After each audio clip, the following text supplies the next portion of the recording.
online, on Radio Player, and on 106.6 FM. This is Wycombe Sound, the Wycombe Wanderers Show. Good evening and welcome to the latest edition of the Wycombe Wanderers Show, which we say every week. So if you've just recently heard the previous one, which was also the latest, this is now the latest. Yeah, you see, it used to work when you numbered them, because then at least you'd know, volume 4, volume 5 of the Wycombe Wanderers Show. If you're listening chronologically, this is the latest. Yeah, it doesn't really work. No, but it's a real good feeling about this show, generally, I think, anyway, because obviously we're celebrating, if that's the right word, back-to-back victories over the Easter bank holiday weekend. It is only the second show that we've ever done where we're coming off the back of 6 points. Very exciting. It really is. But as I said to Luke earlier on, there's a little bit of me that just worries slightly that maybe it's just slightly too late. I was asked the other day actually how I felt about the chances of survival, and I went for 50-50. I think I'm 50-50. I was so fed up, particularly with Birmingham for getting that draw. Because I know it doesn't sound much, but the difference between 8 points and 9 points is, and particularly with our goal difference, is really, really big. And it was just so frustrating on Monday to get off the bottom of the table, and then for Sheffield Wednesday to win as they won, and then for Birmingham to draw the following day. Just like, oh, come on, why can't the results go for us? It's so tight, isn't it, as well? You look at, there's just 2 points. 2 points between both, but obviously Rotherham, as we were discussing earlier, they've got games in hand as well, which... Yeah, and that's another thing. It's not as if you can think every time, sort of, oh well, okay, after the Sunday game or whatever, we'll know where everyone stands, because you don't at the minute, because Rotherham have still got those 4 games to play, and Sheffield Wednesday have still got one on us. I'm sure that the run-in is sort of traditionally known, isn't it, as the last kind of 6 games, which is what we're down to now as well, and we'll hear from the manager throughout the programme actually, but talking ahead of the Luton game. Caught up with him this morning, and he was saying he's challenging the players to literally win, as you'd expect, the last 6 games. Of course, Luton, we've never beaten Luton at Adams Park, so it's a high time that we did. In the same way that we were saying, well, we've never got anything out of Coventry at all, and we did. Well, this is clearly the season where actually we are going to get something against Luton Town at Adams Park. Also coming up this evening, on the 8th of April, the 20th anniversary of Keith Ryan's fantastic goal in the FA Cup semi-final against Liverpool at Villa Park. We'll be speaking with him as well. But first, we'll focus on Good Friday and then Good Monday after that as well. Here's the manager speaking after the victory over Blackburn. Yeah, we've changed slightly, formation, style a little bit. It's worked, which has been great. Blackburn, obviously my hometown, my team I've supported. I don't like them losing, but at the expense of Wycombe today, it's a great result for us, a real good result. Boys were fantastic, really, their efforts, cramping up at the end. We soaked up a lot of pressure second half, but I thought we deserved the game. I think we were the better side. I thought we had one cleared off the line. We had multiple chances first half. A set play, everyone will look at that and think it's good old Wycombe, but hopefully they'll see a little bit more in that performance today, because really, really proud of the boys. As always, gives us a chance still. Listen, I don't think anyone expected to get 20 points, never mind 30, so we're at the dizzy heights of the Championship. We're loving where we are, and my boys will keep fighting till the final whistle on the final day, and that's Wycombe Wanderers. Something that really comes across there, obviously, well, in every time Gareth speaks, seems to be his positivity, but just the fact there that the expectation of other people outside the sort of the Wycombe camp would be, how would you have got 30 points? Yeah, definitely. The thing that really struck me was where he then talked about the fact that we changed formation. He sounded surprised that it worked almost. It was like, we changed formation and it worked. It was a really, really good performance. Interesting that we went with a back 3. Anis Mehmeti, I thought, was fantastic. Played really, really well. And was wonderful in how he then won the corner, which we then scored from. And fantastic as well to win against a side which, beat us so heavily earlier in the season. I know there are several factors which kind of helped as well, being with the international break only being quite soon after, and Blackburn had players out, I think, as well. Yeah, you can always say that anyway about every team, I think, but when a team's beaten you 5-0 earlier on in the season and you're bottom of the table, I don't think any of us really expected that we would actually get 3 points from the Blackburn game. If we'd got 1, we'd all be saying, wow, that was a really good result, wasn't it? But actually the fact that we managed to get all 3, I know that Blackburn haven't quite had the season that maybe those of us that were lucky enough to be at Ewood Park afterwards, where we were saying, goodness me, they look like they're finally going to sort themselves out and actually get promoted out of the Championship. It clearly hasn't gone that way. Really interesting to see as well, and I've said this a good few times, that actually if you then look for various news items on Wycombe afterwards, you always then get the opposition's local newspapers coming up in the search. And once again, it's all lowest point of Blackburn season, and it's been exactly the same, like when we beat Birmingham and Sheffield Wednesday and Cardiff. They take it in such a bad way. It's like, goodness me, how on earth can we have lost to Wycombe? And it does make quite amusing reading, to be honest. But must be such a boost to go into the Rotherham game as well on the Monday, and to have scored so early as well. Yeah, definitely. I mean, it must have been a really, really good confidence boost, because obviously, we were so unlucky against Rotherham on the first day. That really did almost set the season up in the way that it's actually gone. And you feel, we could have got a draw, we could have got a 0-0 draw, but we could have easily snuck that game. We could have won it. And had we have done that, then maybe things would have been a little bit different. So I'm sure that, probably partly played on Gareth Ainsworth's mind as well. And so to go into it, having actually beaten a team like Blackburn, to then go up to Rotherham, and get a goal after 1 minute, 25 seconds, was just fantastic. And you could just see the momentum and the confidence just flowing through the team for the whole game. And Rotherham, a place, as you'll hear, where it's clearly quite windy. We've had a few good performances, but that's up there. Obviously, clean sheet away from home.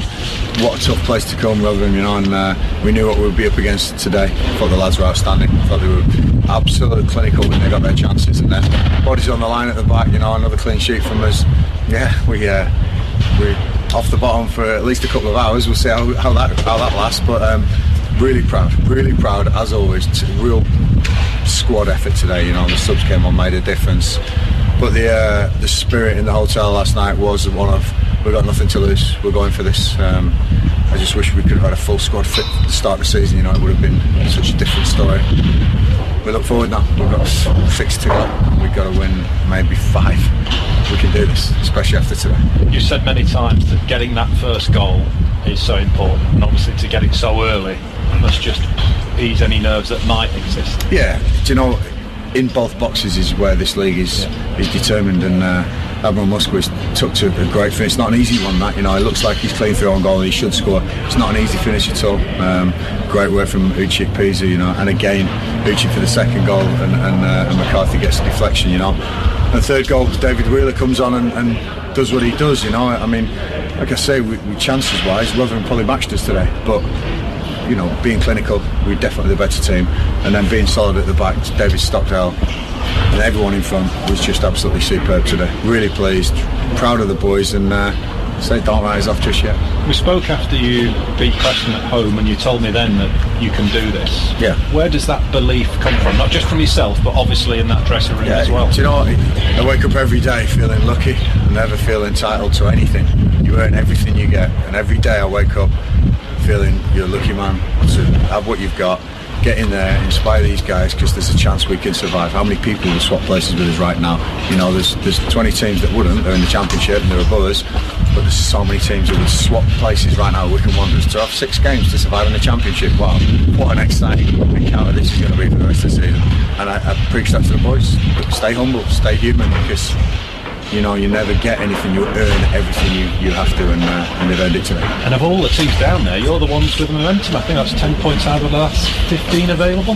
Well, if there's a time to get momentum at the end of the season, it's not a bad time to get it. Both Barnsley and Luton showed that last season. Whether we can do it or not, it's going to be in the gods and in the Wycombe players, but we'll give it a right go, I'll tell you that. As well as the wind, it does sound like Rotherham's being rebuilt.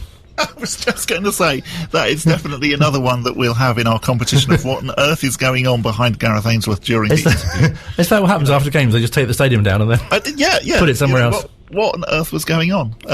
Number one, I didn't remember it being that windy on Easter Monday. And windy. Number two, yes, it sounded like they were, rebuilding the New York Stadium. It'll be lovely when it's done. Yeah, exactly. It'd be very nice. I'm very pleased to say we can get the thoughts of our guest, who in about sort of 10 or 15 minutes we'll be talking mostly about him. But Keith Ryan joins us. Hello, sir.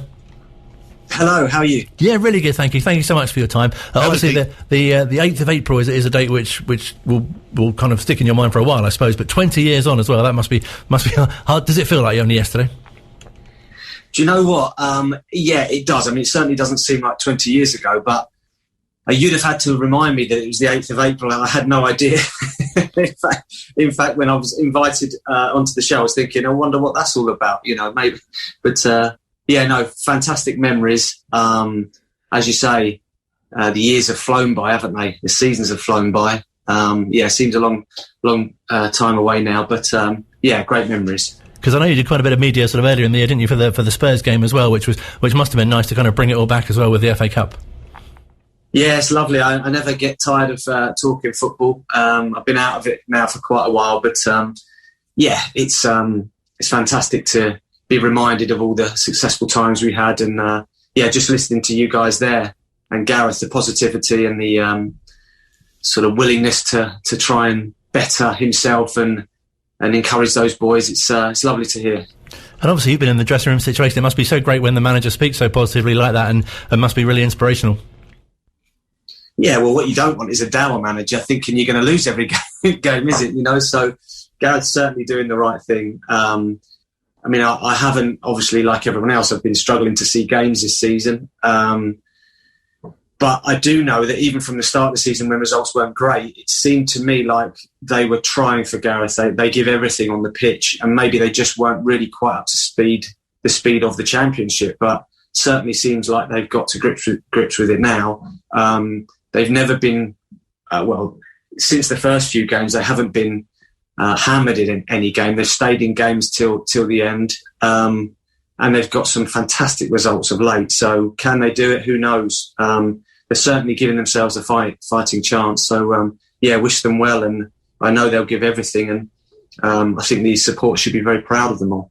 One of the interesting things I thought about the Rotherham game was very much how it was a complete role reversal to some of the games earlier on in the season, in that actually Rotherham played quite well, and you were watching it thinking, oh, they're quite a tidy side. They had a good few chances, a good few crosses where they had an unmarked header which just went wide every time. But Wycombe still managed to get the win, and it was so reminiscent of all of those games, Colin, that we've spoken about, where I've been sitting here saying exactly the opposite, saying, Wycombe played really well, we were so unlucky that we lost it. It was so nice to see the other way round, where you actually came away thinking, well, actually, for a 3-0 defeat, Rotherham played quite well, but hey, we managed to stick it in the net 3 times. And it must be such a boost in confidence as well to have been beaten so heavily by Blackburn, as we mentioned, sort of 5-0 earlier in the season, and as Keith said as well, early in the division, just finding your feet really, and then to go, oh, actually we can beat these teams. Keith, that must be something that you've kind of come across in your career as well. Perhaps you play a team and don't do so well against them, but then next time you meet, you kind of bounce back and do much better against them. Yeah, 100%. I mean, I think even when we got, the transition from a long time ago, I know, but transition from being a non-league team to then going into the league, I wouldn't have thought I could be much fitter. Even in the non-league, I was working, but I was training hard twice a week and playing most games. But there was a definite difference going into that next league. So each time you go up a level, the fitness, the sharpness, the speed of thought, all of that changes when you play, against a top side, a Premier League side. That's generally the reason why they're playing in the division they are, because their speed of thought, the passing's much crisper and better. So it does take time.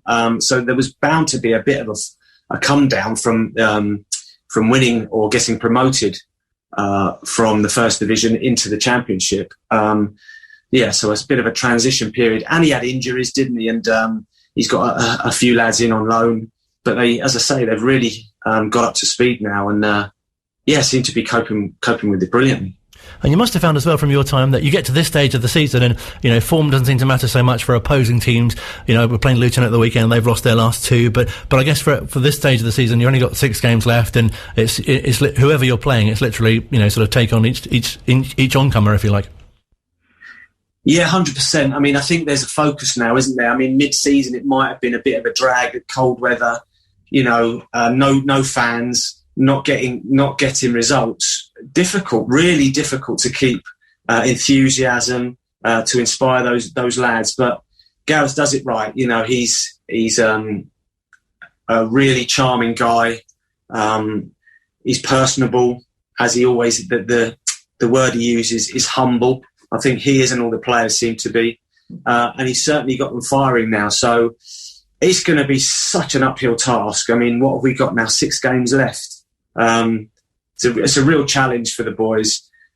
Gareth thinks he may need to win 6. You might get away with 5, but you know, any less than that is going to be a struggle to stay in the league. But he seems to be doing the right thing, and I wish them all the best. I mean, it would be an incredible achievement, but so was promotion last season, so I wouldn't write it off. Keith, when you're at this stage of the season as a player, is it easier to play against those teams that are fairly comfortably in mid-table rather than the relegation teams that are in that battle? Because that's definitely sort of how it came across, particularly against Blackburn, where really they looked fairly safe, and we just clearly wanted it more on that particular afternoon. Yeah, I think it does. I mean, the edge is taken off it a little bit. If you have no real aspirations of reaching the playoffs, or you feel it's out of your reach, then there has to be an impact in that. Those guys fighting for their lives, in terms of relegation. You'd like to think they're giving everything and giving a bit more. So yeah, I would say there's probably an element of truth there. You want to steer clear, really, of the top sides and the bottom sides. All those players now, the Wycombe lads have got to the Championship by right. They don't want to lose their status as Championship players. I mean, even the guys at the top of the league wouldn't want to play Wycombe because they are fighting for everything. So, yeah, I think you're right. Rather play a mid-table side at this stage of the season.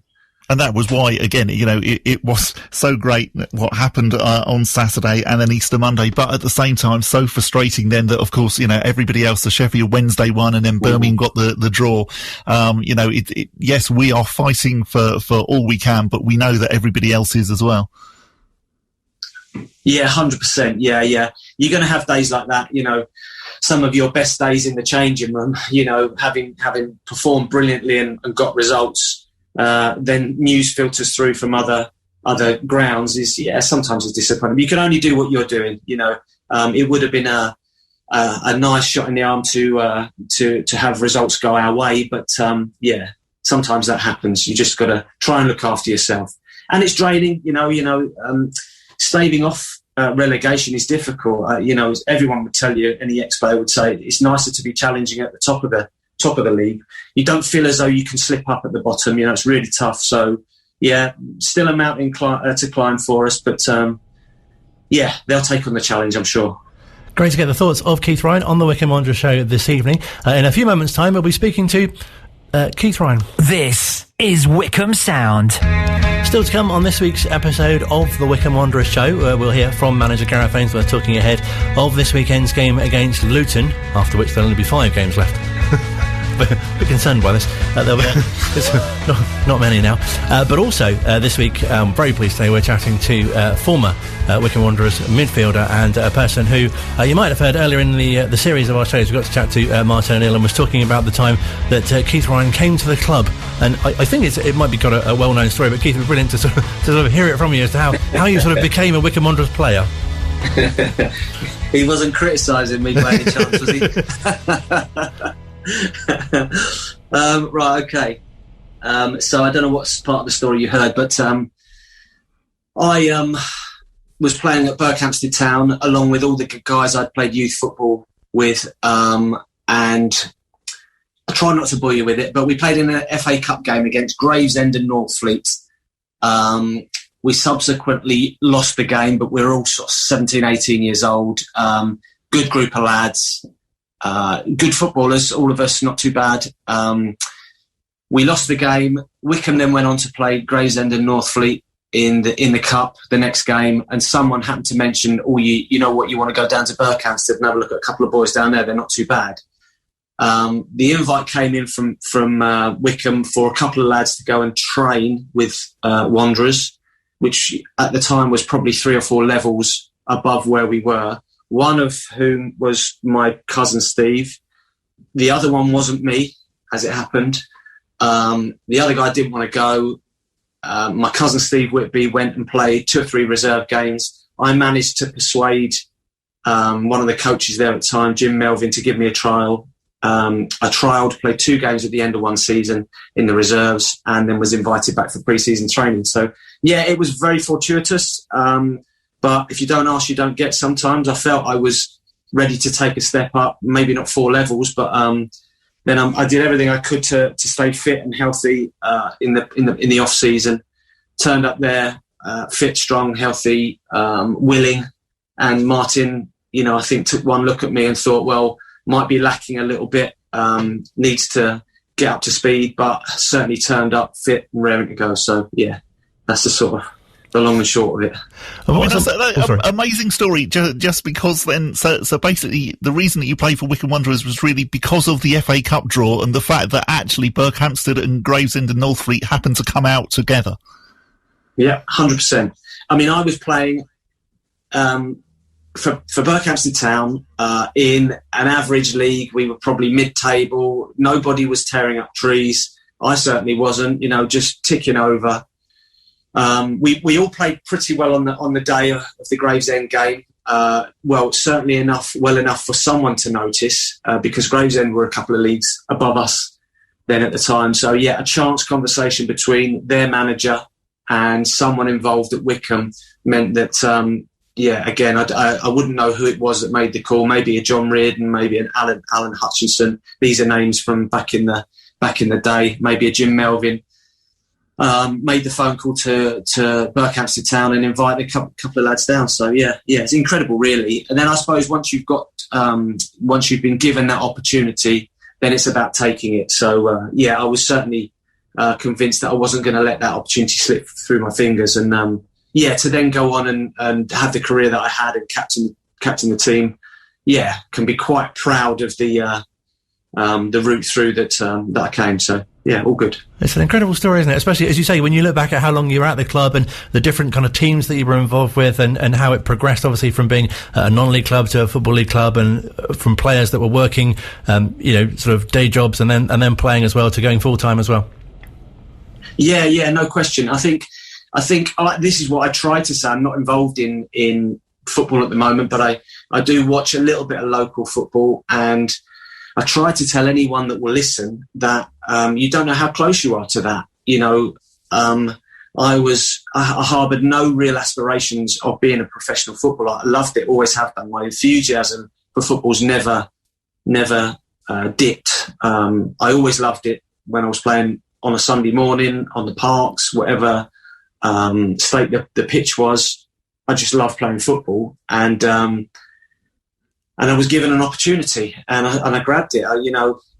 I had to get up to speed pretty quickly. Don't get me wrong, but this certainly could have passed me by. And so I do say to other lads in the same situation, a little bit of dedication, a little bit, doing a bit extra, maybe fitness, whatever it might be. I mean, stupidly enough, just going to the park all the summer that I knew I was going to Wycombe for a trial pre-season. I spent the whole summer juggling a ball to the park and then just kicking religiously a ball against the wall. It sounds like something out of the blooming 1950s. I know that. But, yeah, that's what I did. I mean, I wasn't particularly good with my left foot, but by the end of by the time I went in for that trial, I could kick the ball with my left foot as good as anyone, So, yeah. And it must be so pleasing for you to have had the length of career that you did. We had David Jones on a couple of weeks ago talking about, obviously, he was so pleased that, not having any arthritis in your knees, considering the problems that you had with that. And it was a fantastically, sort of long career and successful, obviously, the injuries as well. But again, that must be so pleasing to have recovered from that. Yeah. I mean, you probably know my background. So I was flying really in the first few years. I had a sort of fairy tale journey into, the first season playing at Wembley in the trophy final. The second season, I think we were joint top but didn't go up or something like that. The third season, won the double, got promoted. the next season again, we got promoted again. Then I got injuries. I got a cruciate injury, which was, yes, anyone would tell you it's the hardest thing to cope with in football. I was out for a year. When I was told it was bad, Martin O'Neill came to see me at my house with my parents and gave me some advice. He said, there's one guy that's getting guys, pro footballers, back playing to a good standard at the moment. It was the same guy that did Shearer's knee and Niall Quinn's knee at the time. And he gave me the opportunity to go and see this guy up in Cambridge. His name was Dr. Dandy. And he did a groundbreaking surgery on my knee, which enabled me to come back. I wanted to be the quickest back of anyone. The fastest was 8 months. I was going to be 7 months, because I just thought that would be the way. And it was a bit demoralising at times because 8 months went, 9 months went, and it was a year all told that I sort of got back going again. And managed to get myself back in the side fairly quickly, played 15 games and then done my second knee, so done my other cruciate. So I knew what was ahead of me, which was quite daunting. But to have come through that and played a lot of games after that, I can only thank Wycombe for the medical advice I got along the way and the treatment that I got. Dave Jones was fantastic with me, and it enabled me to play the 500 odd games that I did. Obviously disappointed that I couldn't play. I was 2 years was pretty much 2 seasons was taken away from me. But the fact that I was able to come back and play into sort of mid 30s was incredible, really. It must have taken huge sort of mental strength as well as you kind of touched on with the time that you were out, but also great physical strength to sort of recover as well. I think so. I mean, that's the times when you are. I mean, I'm saying no different to anyone else will say. You get there when you're injured. You get there before anyone else. You've probably done 2 sessions, some rehab work before the lads come in. You watch them go off and kick the balls around. You're not allowed to kick a ball because you might injure yourself again. You watch them all come in and have their dinner and go home, and then you're off on a 13-mile bike ride, and then you've got a pool session afterwards. So, and that's not what I was paid to do. I was paid to play football. In the professional game, I was so pleased that I was getting paid, but I just wanted to be back out kicking a ball again. So, tough. There's outside distractions. Some people will tell you, all I did was go to the bookies. I was never really interested in that, gambling. Some people would say, I got into drugs or drink. Was never really interested in that. Just head down, try and get yourself fit again. I was still getting paid. It could have been worse. And then, the great thing is that first or second training session after you get thrown in with the balls again and getting through it and knowing that your knees are stable enough again. Then it's about, going into the first challenge, and then it's a lot of it is mental. As you say, it's then going, right, okay, I am good enough to get back. My mobility had changed in some ways. You have to adapt your game a little bit. Just great to be given the opportunity to get back out and play again. You mentioned Martin O'Neill. What was he like as a manager? How long have you got? Only half an hour, and we've still got to speak quite a lot about the semi-final. So maybe in like 2 minutes. What was Martin O'Neill like as a manager? 2 minutes, okay. The best that I'd ever worked with. Just a great person, fantastic motivator. Knew the game. People talk about him sometimes, or didn't latterly in his career, of being, an old-fashioned manager, a bit of a dinosaur. Nobody, I think, that worked with him would say that. He taught me the game. He taught me how to win.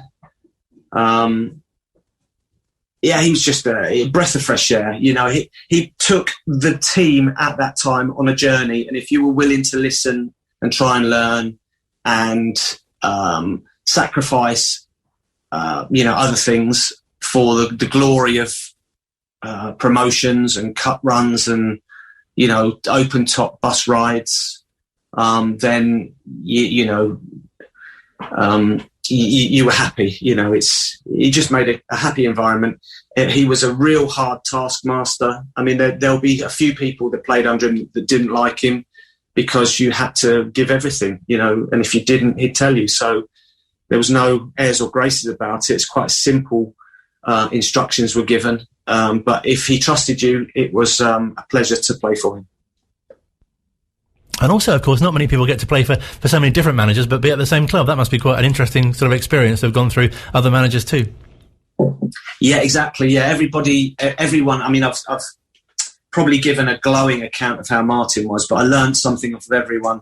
I won't go through them all, but technically speaking, people like John Gregory, John Gorman, they improved my ability, I think, more because I spent more time on the training field. And perhaps I could have done with a bit more of that earlier on in my career, because, as I said, you've heard the journey. It was quite a raw journey from non-league. Maybe I could have done with a bit more fine-tuning early on in my career, and then had Martin at the end of my career. But he just intent on winning. So I learned that at quite an early age, which stood me in good stead, nonetheless. But yeah, it was really nice. Learned something from every single manager I had. Some great people along the way. And it's nice to go on a journey with those managers and the fans. That's the beauty of it. Some guys played for lots of different teams and could barely be recognised, I guess, at the teams that they played for a season or 2 seasons. The fact that I was able to hang around at Wycombe for so long gives me a bit of notoriety at Wycombe. Not that I don't need that at all, but it is nice, and it's nice to talk about Wycombe Wanderers through the ages. I guess the Ex-Players Association is fantastic. It allows me to learn a lot about the people that came before me, and I've got a keen interest in the current affairs at the moment with the football club. So yeah, it's been a big part of my life, and long may that continue. And obviously, you get asked a lot about the semi-final, but the run to it as well was particularly special. Yeah. I mean, crazy times. I actually missed a couple of games early on. I think through injury or one thing or another. But the lads went away to Grimsby, I believe. Got a fantastic result. I wasn't even there, but I listened to it on the radio. And then there's the infamous Wimbledon game that was just topsy-turvy and ended up in the penalty shootout. I don't like to talk about that one because I missed my penalty, so I'll try and keep quiet about that. We'll gloss over that. You'll gloss over that. Yeah, but that was a fantastic evening. I talked about it not long ago in that the atmosphere didn't seem that great at the beginning of the game, but little did we know there was an accident on the motorway, so most of the fans turned up about midway through the first half, and I can remember about 20 minutes into the game thinking, oh my God, the place is absolutely rocking, and it continued all the way through into the penalties, and we were lucky enough to sneak through winners in that game with a guy called Gareth Ainsworth on the losing side, which is I always rib him about. And then obviously getting to lead the team out in the semi-final, and obviously the scoring the goal, that must be something that will stay with you forever. Yeah, 100%. Yeah. I mean, fantastic. Again, I don't dwell on it. I don't think about it too much. But yeah, always nice to be reminded of it. Really proud of the whole team's achievement to get there. It seems like something out of a fairy tale now. Will it be done again? Not too sure. But yeah, we were a good side. That's one thing I would say. Had a lot of senior players in the team and a sprinkling of youth. Again, a never say die attitude. It looked like we weren't going to get through at Filbert Street against Leicester, and then Roy Essendon came up with probably the best header he's ever scored, if I'm honest.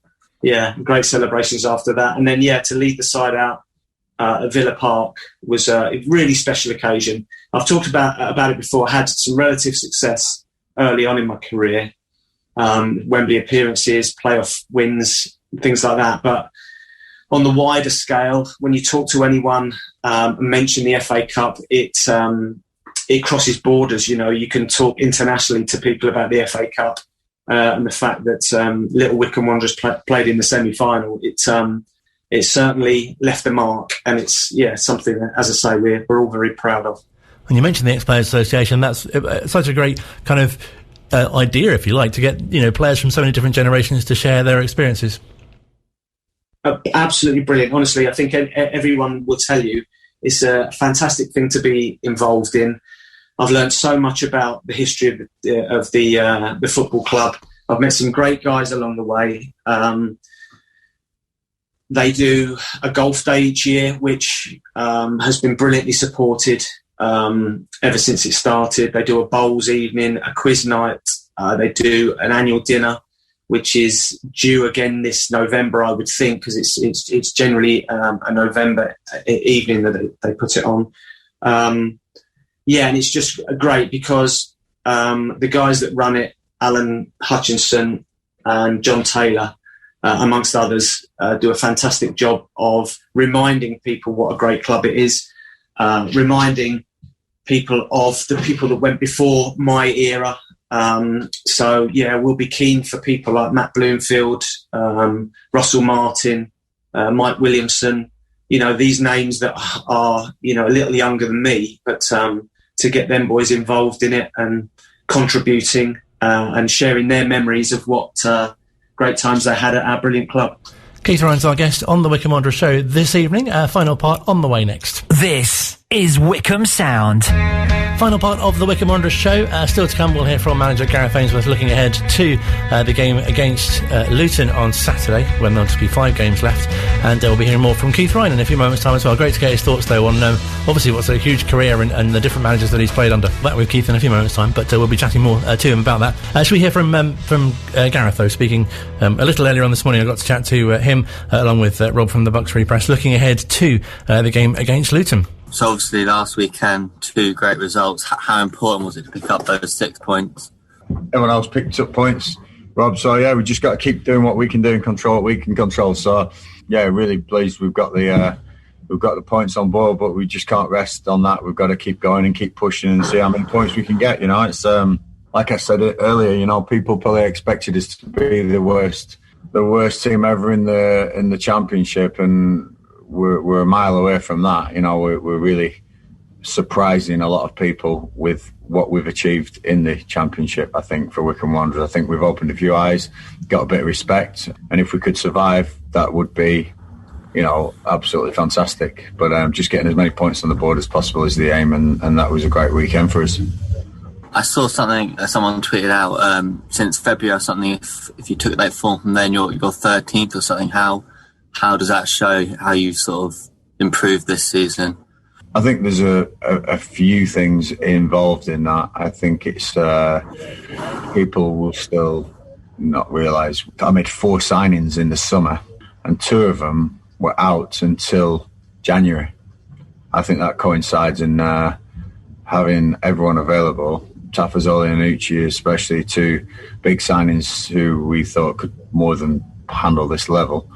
Unfortunately, both picked up injuries, and Taft was unavoidable. A serious ankle injury picked up against Swansea, and just one of those freak things. And you look at Liverpool and you think, does it affect you losing your players? And of course it does. And people are saying, why have Liverpool not had the same season? But I'll give you Virgil van Dijk being out. It's a huge thing for them, and I think we've missed 2 huge players at this first part of the season, which as a manager you plan for. You make all your plans.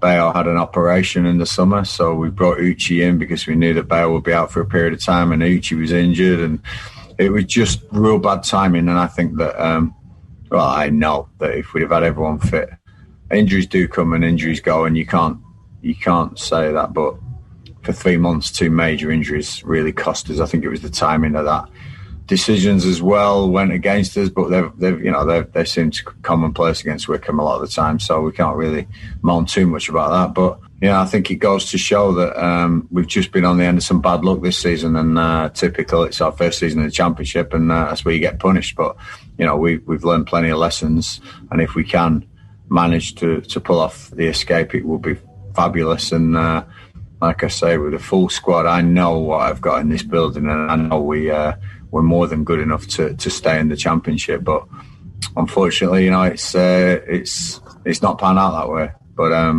like you say, since the turn of the year, we've probably been a mid-table side, and that's very, very nice to see. Obviously, looking forward to Luton now. How is the squad in terms of injuries? Obviously, Dominic Gape came off last week against Blackburn. How's he doing? Yeah, Gape will probably be out for the Luton game, but there's a lot of other players really, really close to coming out of the treatment room. Yeah, we're a pretty strong squad for Luton, which I'm really pleased. I'm really pleased about. So picked up one or two. JJ will assess, but it's not as bad as we thought. So yeah, we're really looking forward to picking a full squad up. Today's training on Thursday's training is going to be key again to see he comes through this okay. But only Gape really is 100% ruled out. Everyone else has got a chance, which is good. How tough is the Luton game going to be? Localish derby. I don't think you've beaten them since 2018. So how tough is that that game going to be? Yeah, I mean, going to be key. We didn't play them last year. They were in a league above us, so we probably only missed out on 1 year there of defeats. But it's going to be tough. All games are tough in the Championship. Luton have seen what it takes to survive in their first year, and they invested and they spent a bit of money on bringing some players in, and they're a good outfit. Nathan's a good manager, and obviously he's very key to Luton Town and what happens at that football club. So yeah, always tough when Luton come to Wycombe. Localish, like you say, but I think that those derby sort of feelings in the Championship are a bit less because we've got so much to concentrate on, and it's going to be a tough game, and we've just got to be on our A game if we want to get anything out of Saturday, and I want the boys to keep this run going. Finally, 6 games left. Have you sort of set yourself a target of how many wins you're going to need to survive, or is it just picking up as many points as you possibly can? No, we want to win. We want to win all 6 games. That's our target, and anyone who knows me, I think, will have expected that statement. So we just want to win all 6 games, see where that takes us. You never know, even that might not be enough, but we want to make sure that we give ourselves the best opportunity. So winning all 6 games is something that I've said to the staff, and the boys know that we go into every game believing we can win it. If we win all 6, let's see where we are. It'd be tough not to do it if you win all 6, but also, like I say, first half of the season, for various reasons, we just didn't pick up enough points, and we'll make sure we put that right if we stay in the league or if we come back. Great to hear from the manager speaking ahead of the game on Saturday. Keith Ryan's still with us, and it'd be fantastic to sort of get a bit more from you about the semi-final. As you mentioned, it was sort of 20 years ago today, and there must be so many points in the game where you just thought, well, it'd be great to even just get a goal. Yeah, I think that's what was so pleasing about getting the goal. It was it'd been a long cut run, hadn't it? We played about 8 or 9 games, I think, up to that point. It was a fantastic away day for the fans. It wasn't so much for the players. We honestly believed we had the ability to win the game. It might sound fanciful or romantic or whatever, but I think when you can get yourself in a mindset where you think you can win any game, and actually, after an hour gone, there wasn't a lot in the team between the two teams. And at that point, maybe just a little after, they brought on Steven Gerrard, who maybe less his performance, but more his presence just changed the whole emphasis of the game in my eyes. I just felt that the Liverpool players just felt that he would be the difference in the game. I think he was I might be wrong, about 21. And at that point, he was having a few issues with injuries and playing lots of games. So they were being quite sensible with him. knowing how good a talent he was and what a prospect he was at that age, they were picking and choosing his games for him. And, he came on with about 20 minutes to go, along with, I think it was Emil Heskey, I think. And that was pretty much the turning point. But then, so they went 2-0 up. And then I was able to get a goal with about 5 minutes to go. And it was incredible. The Holt End full with Wycombe fans, scarves, banners, mums, dads. It just went crazy. The whole end went just ballistic, and it was a fantastic feeling. And I hoped it wasn't just going to be that. We were all like desperate to keep that cup run going, and even if we could have taken it to extra time or penalties or something, just because we enjoyed thoroughly the run, the trip, the adrenaline-filled sort of journey that it was. I've heard Laurie Sanchez say that he really, the team really believed that they could actually go all the way and win the FA Cup. Yeah, it sounds incredible, doesn't it? It sounds incredible. I've even said that we felt we were quite unlucky to get Liverpool. I mean, you'd have wanted to miss Arsenal, no question, but we felt if we'd have pulled Tottenham out that year, then we'd have had a real good chance. Because Tottenham weren't performing particularly well. Arsenal were the side, if you like, that was still left in it. Liverpool had just been to Barcelona and not lost, I think. So they were on a decent run of form. But I don't think Barcelona even managed to score against them, did they? Because that was something that you had up on Barcelona. Well, there you go. Does that make me better than Messi? Surely it does. I think it probably does. Incredible times. Look, I'm not putting Liverpool down. They were fantastic football. You look at the players that they had on the pitch at the time. Michael Owen, Robbie Fowler, Gary McAllister, Emil Heskey, as we mentioned, Sami Hupia. Top class players. Laurie, to be fair to him, had put us in a bit of a mindset because he came from that crazy gang era, and because he had achieved. I mean, he'd done what he was asking us to do, so it seemed that more believable, albeit he was playing in the top league. I think when you're talking to a guy that's been through it and done it and scored in the cup final and won the cup, then it becomes that much more believable. It was fantastic, but I've said before, and it's on record, that we weren't skipping and dancing out of that stadium. Everybody chin were on the floor. It was very disappointing to have gone out. Even for Wycombe Wanderers to have appeared in the final. I know it sounds stupid again because it seems like you're ungracious for getting to where you did, and we certainly are not. And we can look back and be proud of it. But I somehow feel sort of we missed out on that occasion at Wembley or wherever it was, Cardiff, I think, that year.